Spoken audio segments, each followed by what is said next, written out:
Когда вопрос говорится о Кавказе, то, наверное, в первую очередь надо спрашивать людей, которые живут на Кавказе. Это миллионы и миллионы людей. Мы сродни российской ментальности, если не уже подключать национальную ментальность. Хотим ли мы жить в составе России, не хотим ли, это наша проблема и наш вопрос. И такой вопрос на Кавказе никогда не стоит. И когда такого рода политики включаются в эту игру грязную, то вот поэтому такие проблемы и получаются. Вот сейчас Сулейман Баширович четко определил отношение центра к этим проблемам. Вот что бы я хотел сказать по отношению, вот вы, Максим Леонардович, сказали, что есть легитимное право на насилие у власти, да, оно есть, к сожалению. Но я считаю, что власть должна использовать это право только в экстренных случаях. Только в экстренных случаях.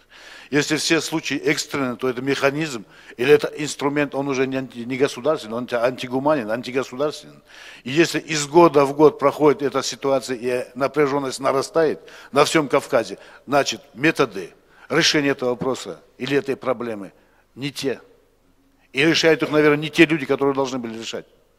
Боль Кавказа, боль тех проблем, о которых мы говорим, она, наверное, издалека понятна некоторым людям, одному, двум, 10. А остальные люди, которые не видят или не хотят видеть, как раз несут разрушающую идеологию в наш Кавказ. Разрушающую идеологию в умы российского народа, российского гражданства. Вот это проблема. Я бы хотел сказать по поводу правоохранительной системы. Все-таки вернуться к этой возможности их на насилие. Вот то, что мы наблюдаем по телевизору и видим у нас на Кавказе, у нас дома, когда силовики отчитываются о проделанной работе, убили боевика, и обязательно убитый бывает главарем какого-то бандформирования. Обязательно, где эти банды? И обязательно бывает убитым. Но зачем убивать? Почему нельзя какие-то, особенно когда это проходит в городе? А где они бывают раньше? Почему нельзя какие-то меры провести? Для этого же масса этих сил. Очень плохо, когда люди отчитываются так, они должны отчитываться за спокойствие в регионе. Они призваны для того, на наши деньги, чтобы в регионе было спокойствие. Это превентивные меры должны быть. Это работа должна быть с населением. Легче всего взять и убить. Они не хотят, чтобы не было радикалов. Естественно, этого никто не хочет. Я более думаю, что они вообще не хотят, чтобы ислам был. Вот вся ситуация, которая развивается вокруг этого, она способствует вот такому моему мышлению. Я бы хотел, чтобы вот эта система чуть-чуть поменяла свое отношение к своему же призванному действию. Я бы хотел, вот здесь было сказано, что общественность республик, духовенство республик, духовное управление, они абсолютно никогда не подключаются к этим вопросам. Их не подключают, их игнорируют. Кто лучше духовенства знает ситуацию в республике? Кто лучше этих людей, особенно имамов, знает свою паству или свою общину? Никто. Во Владикавказе, когда проходил Совет Безопасности, президент России Дмитрий Анатольевич Медведев сказал, что имамы находятся на переднем крае борьбы с радикализмом. Помогайте им. После этого встреча муфтия была с президентом, опять те же слова. И после каждого обращения президента ситуация только ухудшалась. Мы все можем, конечно, у нас накипело эмоций, можем много говорить, но я как пример хотел бы привести ситуацию в Северной Осетии. В Северной Осетии никогда не было ситуации проблемной в межэтническом отношении. В Северной Осетии никогда не было ситуации проблемной в межконфессиональных отношениях. Но эти ситуации приводятся в республику, приносятся. И когда я говорил с представителями федеральных органов и говорил, что вот как раз таки в Осетии нет этих проблем, я видел в мягком случае недоумение у них в глазах. А более того, это не нравилось, потому что там этого нету. И сегодня это нагнетается. Сегодня говорят, что в республике есть радикализм, сегодня говорят, что в республике есть какое-то подполье. Я их спрашиваю, где, покажите мне, давайте будем работать с ним. Замешательство и молчание. Но, опять-таки, обывателям вот эта система регулярно навязывается, что есть. Подводят к какому-то определенному моменту. Та ситуация, Максим Леонардович, которой вы занимались, она не успокаивается. Людей посадили, людей арестовали по причине причастности к убийству и к радикализму.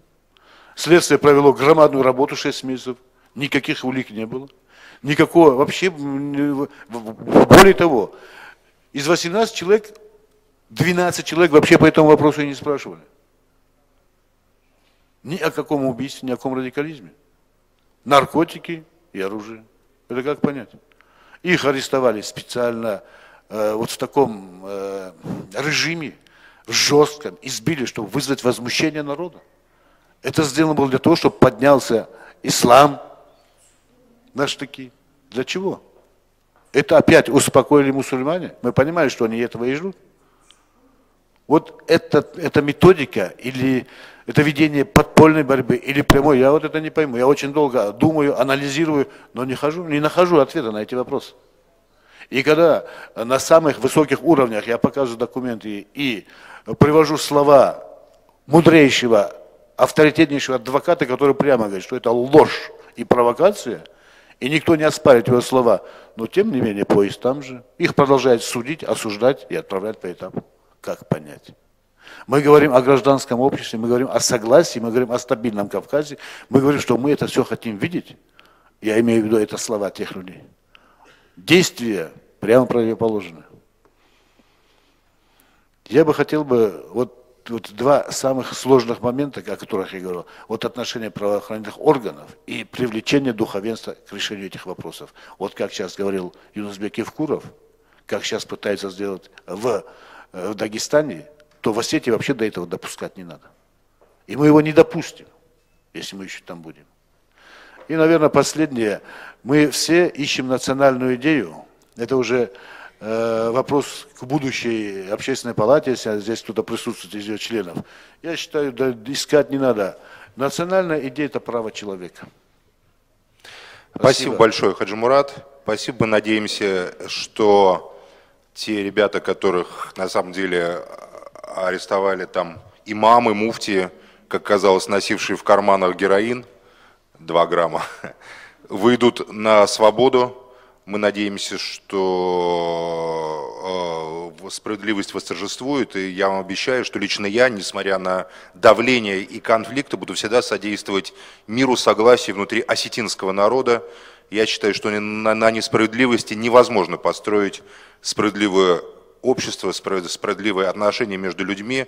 Я надеюсь, что все здравомыслящие сыновья и дочери осетинского народа это поймут и тоже займут эту позицию. Я читаю в интернете отзывы и могу сказать, что даже те, кто, может быть, не согласен с какими-то там, не знаю, там, с позициями исламской религии, говорят об этих ребятах сочувственно.